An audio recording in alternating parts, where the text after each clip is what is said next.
अस्सलामुअलैकुम सामीन। 20 रमज़ानुल मुबारक है, 12 अप्रैल है। उन्वान है इतिकाफ़। आज 20वां रोज़ा है और मुल्क भर में लोग एतकाफ़ में बैठेंगे। सूरज ग़ुरूब होने से पहले पहले मस्जिद में पहुंच जाएंगे। इस ताल्लुक़ से देवबंद से मुफ्ती महमूद साहब हमारे राब्ते में हैं। आप उनका बयान सुने, इससे अंदाज़ा हो जाएगा एतकाफ़ की शर्तें क्या हैं, एतकाफ़ की फजीलत क्या है और एतकाफ़ की हकीकत क्या है। बिस्मिल्लाहिर्रहमानिर्रहीम। आज 20 रमज़ानुल मुबारक है और आज बाद मग़रिब से एतकाफ़ मसनून का वक्त शुरू होने वाला है। अल्लाह ताला की क़ुर्बत और रज़ा के हुसूल के लिए गुज़श्ता उम्मतों ने अपने ऊपर ऐसी ऐसी रियाज़तें लाजिम की थी जो अल्लाह ताला ने उन पर फ़र्ज़ नहीं की थी। क़ुरान करीम ने उन इबादत गुज़ार गरोहों को रहबान और अहबार से ताबीर किया है, लेकिन अल्लाह के रसूल सल्लल्लाहु अलैहि वसल्लम ने तक़र्रुब इल्लाह के लिए रहबानियत को तर्क करके अपनी उम्मत के लिए आला तरीन और आसान तरीन तरीक़े अता फ़रमाए।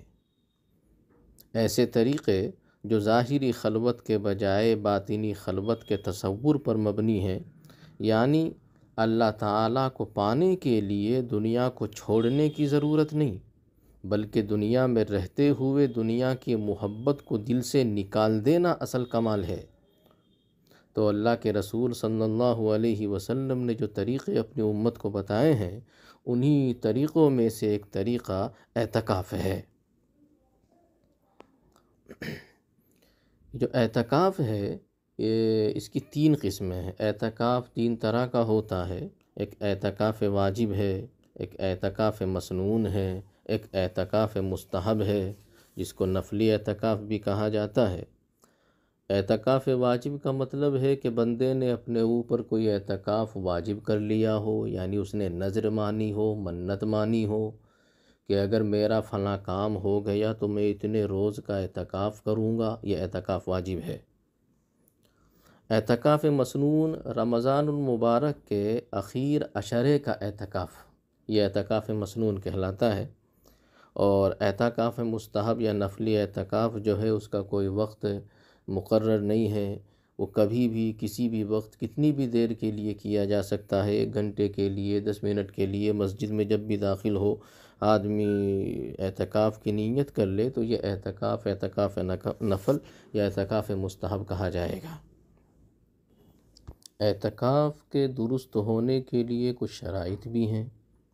मसलन आक़िल होना, जनाबत और हैज़ व निफास से पाक होना, नीयत करना और रोज़ा रखना।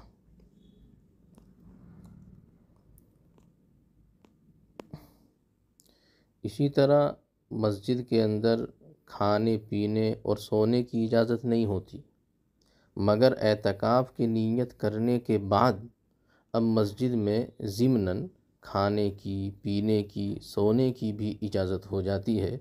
लिहाजा मोतकिफ़ दिन रात मस्जिद में ही रहे, वहीं खाए, वहीं पिए, वहीं सोए। और अगर इन कामों के लिए यानी खाने पीने या सोने के लिए अगर मस्जिद से बाहर जाएगा तो एतकाफ़ टूट जाएगा।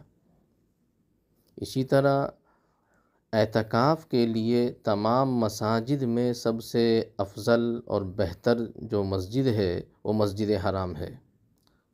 मस्जिद हराम में एतकाफ़ करना अफजल तरीन है।